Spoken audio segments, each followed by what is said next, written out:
오늘의 성경 본문은 우리가 너무나도 잘 알고 있는 예수님의 씨 뿌리는 자의 비유입니다. 이 비유는 마태복음 13장과 마가복음 4장에도 언급이 되어 있습니다. 특별히 이 비유는 예수님께서 비유에 대해서 직접 설명까지 해 주셨습니다. 예수님은 이 비유를 말씀하시고는 8절에서 들을 귀 있는 자는 들을지어다 라고 외치셨습니다. 4절에서는 그냥 비유를 말씀하셨는데 8절에서는 외치신 것입니다. 세상에 귀 없는 자는 없습니다.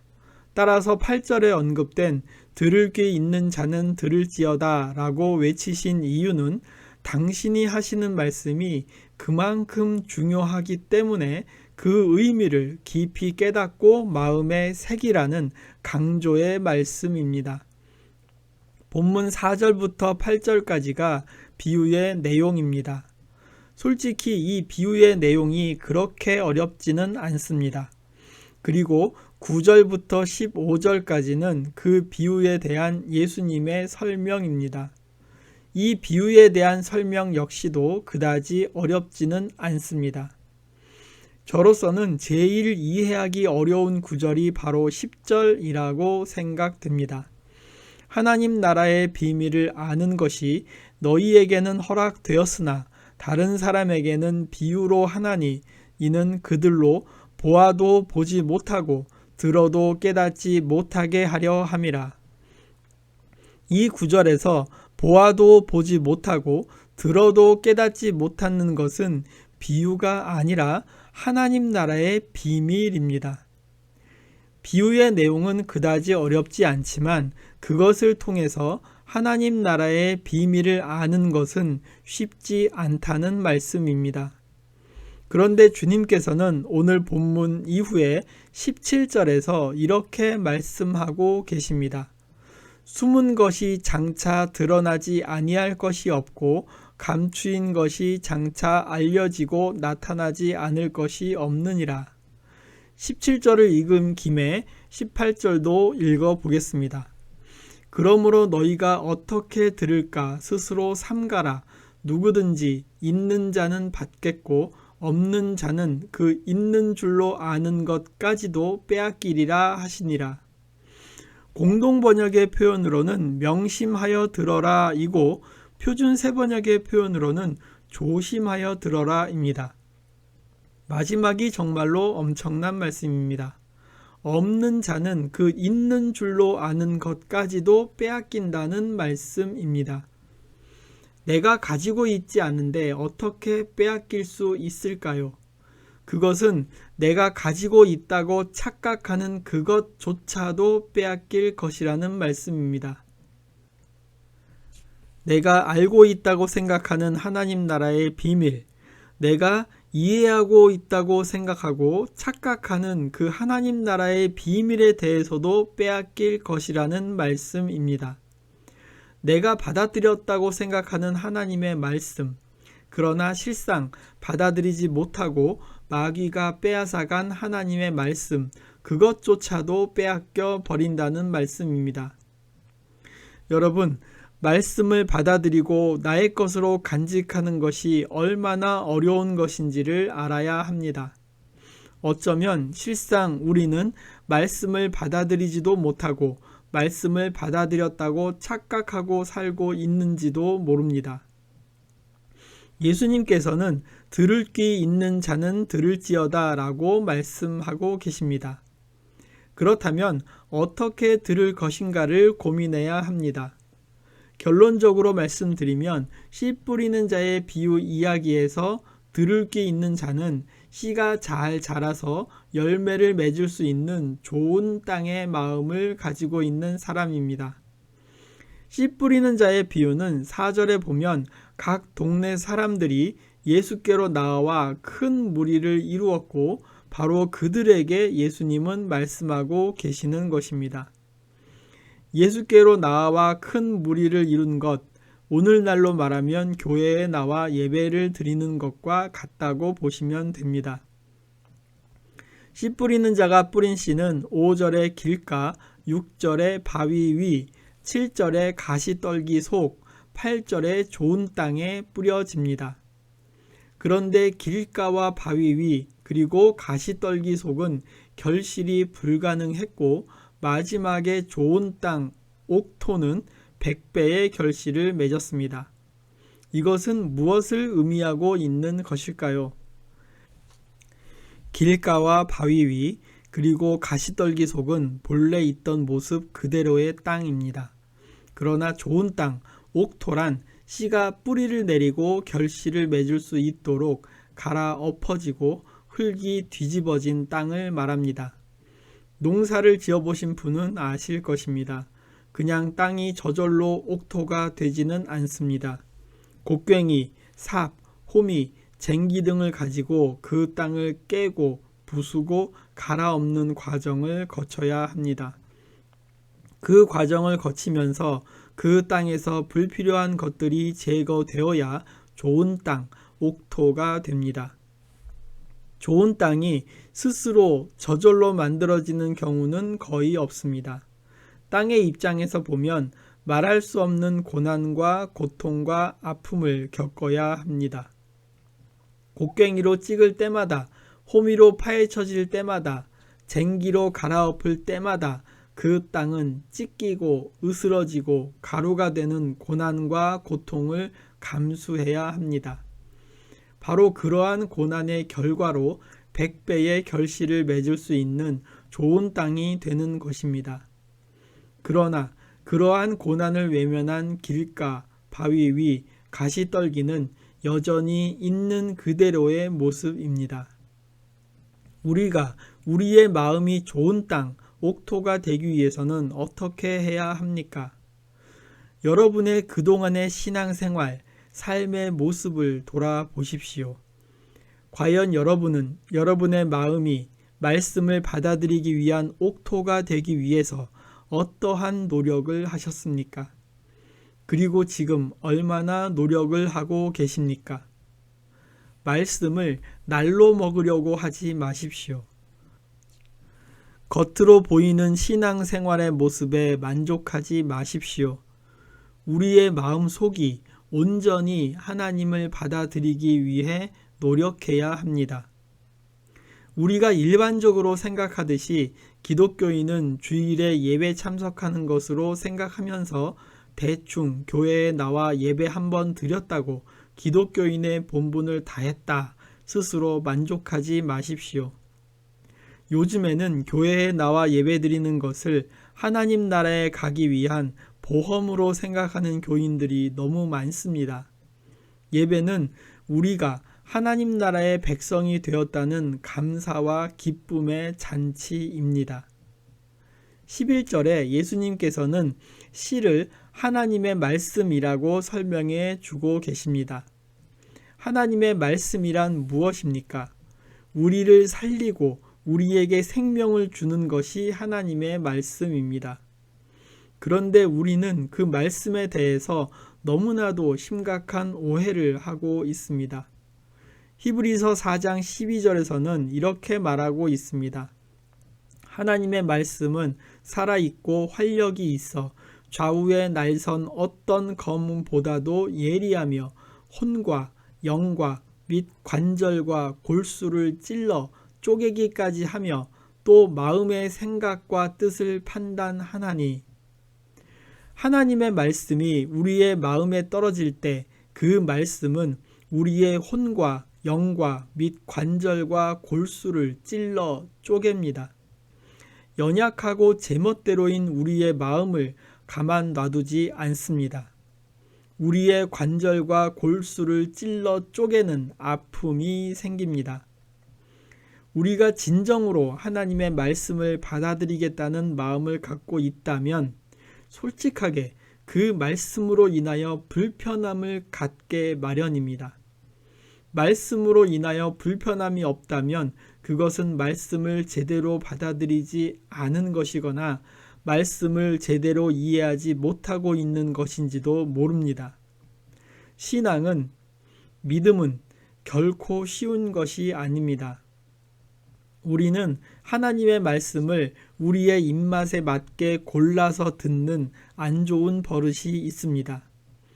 하나님의 말씀인 성경을 읽다가 내 마음에 들지 않는 부분은 은근슬쩍 넘어가고 나에게 좋은 말씀만 아멘으로 받아들입니다. 말씀 때문에 우리 자신이 불편하고 부끄러운 것은 당연한 것입니다. 그런 과정조차 없다면 그 말씀이 우리 안에서 진정으로 살아있는 말씀이 되지 못합니다. 때론 말씀 때문에 나의 과거의 모습이 너무나도 부끄럽고 말씀대로 살지 못했던 나 자신이 너무나 한심스러워 보일 때도 있습니다. 다른 사람들에게는 솔직하게 말하지 못하지만 나 자신이 나를 돌아보았을 때 너무 부끄럽고 창피했던 기억들이 떠오릅니다. 그래서 때로는 그런 말씀을 듣는다는 자체가 두렵고 마음이 아프기도 합니다. 그러한 마음에도 불구하고 말씀대로 살겠다는 결단을 하였을 때 그 말씀이 비로소 우리 마음속에서 살아서 역사하는 것입니다. 나 자신을 바꿔주는 생명의 말씀이 되는 것입니다. 우리 자신의 마음이 먼저 하나님의 말씀을 잘 받아들일 수 있도록 옥토로 만드는 과정이 필요합니다. 주님의 말씀을 마음속에 받아들여 삶의 열매로 결실하기 위해서는 그 마음이 먼저 깨어지고 부서지고 으깨어져야 합니다. 그것은 때로는 말할 수 없는 고난과 고통과 아픔의 과정이 될 수도 있습니다. 그러나 그러한 아픔이 없이는 절대로 우리의 마음이 옥토가 될 수 없으며 열매를 맺는 것은 불가능합니다. 말씀을 받아들이기 전 그리고 받아들인 후에도 우리는 여전히 아픔과 고난을 겪어야 합니다. 우리가 살아가면서 고난과 아픔을 피할 수는 없습니다. 문제는 그 고난을 어떻게 생각해야 하는가입니다. 사람들은 누구나 이 세상을 살아가면서 죄를 짓습니다. 그러나 자신이 지은 죄의 결과로 고난을 겪게 된다면 그것은 어쩌면 아직도 하나님께서 우리를 사랑하신다는 증거입니다. 그것이 하나님의 은총입니다. 그런데 가장 두려운 것은 잘못을 저질렀는데도 죄를 지었는데도 불구하고 하나님께서는 그를 방치해 두시는 경우입니다.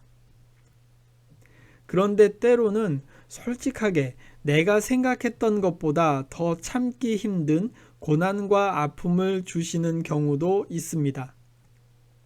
다른 사람들은 나보다 더 많은 죄를 지은 것 같은데 나만 더 참기 힘든 고난과 아픔을 주신다고 생각할 때가 많습니다. 주님께서는 각 사람에게 고난을 주시지만 감당할 수 있는 만큼의 고난을 주십니다. 누군가는 목숨을 바치는 순교의 고난을 주십니다. 그것은 그들이 순교까지도 감당할 수 있는 믿음이 있었기 때문입니다.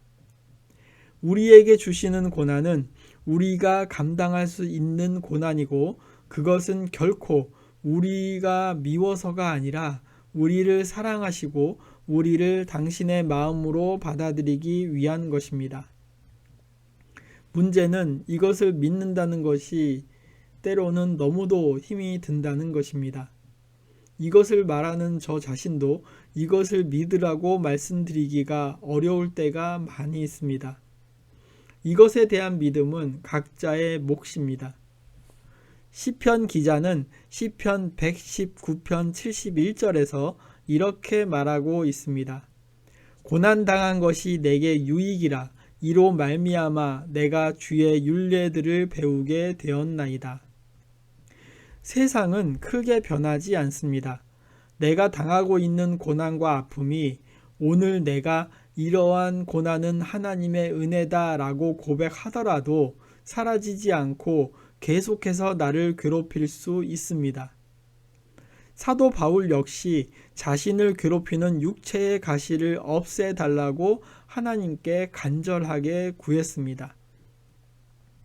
그러나 하나님은 그가 원하는 대로 육체의 가시를 없애주지 않았습니다. 대신 기도 이후에 바울이 그 육체의 가시를 보는 생각이 변했습니다. 세상은 쉽게 나에게서 고난과 아픔을 없애주지 않습니다. 모든 것은 그 고난과 아픔을 바라보는 우리의 마음에 달려 있습니다. 그리고 그러한 고난과 아픔까지도 하나님의 은총이라고 받아들이고 믿는 것은 전적으로 당사자인 우리들에게 달려 있습니다. 오늘 비유에서 길가는 마귀가 가서 그들이 믿어 구원을 얻지 못하게 하려고 말씀을 그 마음에서 빼앗았습니다. 바위 위는 말씀을 기쁨으로 받았지만 뿌리가 없어 잠깐 믿다가 시련을 당할 때에 배반하게 됩니다. 가시떨기는 이생의 염려와 재물과 향락의 기운이 막혀서 온전히 결실을 맺지 못한다고 말합니다. 우리의 마음 상태는 어떠합니까? 말씀을 받아들이지도 못하는 길가의 상태입니까? 아니면 말씀을 들을 때에는 기쁨으로 아멘으로 받아들이지만 돌아서면 잊어버리고 다시금 나의 생각과 뜻대로 사는 모습입니까? 아니면 말씀을 받아들였지만 세상의 온갖 유혹의 상황 속에서 말씀을 지키지 못하고 흔들리는 가시떨기의 모습입니까? 우리는 우리의 모습을 솔직하게 돌아보아야 합니다. 정말 두려운 것은 우리가 말씀조차도 받아들이지 못하는 길가의 상태일지도 모른다는 것입니다. 18절에서 언급한 대로 우리가 말씀을 받아들였다고 착각하고 있는지도 모릅니다. 다행스럽게 말씀을 받아들였다면 바위 위의 상태인지 가시떨기 속인지도 돌아보아야 합니다. 우리는 매주일 메시지를 받아들입니다. 그러나 실제 삶 속에서 그 말씀이 전혀 효력을 발휘하지 못한다면 우리의 상태는 아쉽게도 바위 위 혹은 가시떨기 속입니다. 15절은 결실을 맺는 좋은 땅에 대한 말씀입니다. 좋은 땅에 있다는 것은 착하고 좋은 마음으로 말씀을 듣고 지키어 인내로 결실하는 자니라. 좋은 땅이라고 해서 그냥 가만히 있기만 하면 저절로 결실이 맺어진다고 착각하면 안 됩니다. 좋은 땅은 말씀을 받은 이후에 그 말씀을 지키고 인내함으로 결실을 맺을 수 있습니다. 말씀을 받은 이후에 우리의 삶의 모습이 더 중요하다는 것입니다. 우리의 마음은 각자 하나님의 말씀을 받아들이는 밭입니다. 내 마음이 지금 길가라고, 내 마음이 지금 바위 위라고, 내 마음이 지금 가시떨기 속이라고 좌절해서는 안 됩니다. 열심히 노력해야 합니다.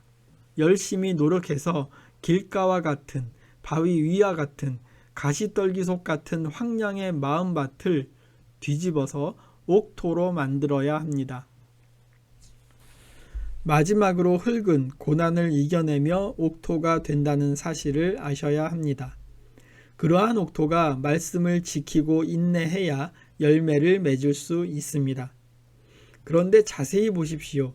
그 열매는 땅 자체의 유익을 위한 것이 아니라 다른 사람의 유익을 위한 것입니다. 하나님 나라의 열매는 결국 나 자신만을 위한 것이 아니라 다른 사람을 위한 것일 수 있습니다. 나 자신의 욕심만을 위한 것이 아닙니다. 하나님 나라는 개인의 영달과 성공을 위해서 존재하는 것이 아닙니다. 하나님 나라의 열매를 맺는다는 것이 나 혼자 잘 먹고 잘 살기 위한 것이 절대로 아닙니다. 말씀을 받아들이고 열매를 맺는 것이 결코 쉬운 일이 아니라는 사실을 기억해야 합니다. 그리고 그 열매는 어쩌면 나를 위한 것이 아니라 다른 사람을 위한 것이라는 사실도 기억해야 합니다. 나를 위한 것이 아니더라도 기쁨으로 그 열매를 맺기 위해 말씀을 받아들이고 지키면서 인내하는 우리들이 되었으면 좋겠습니다.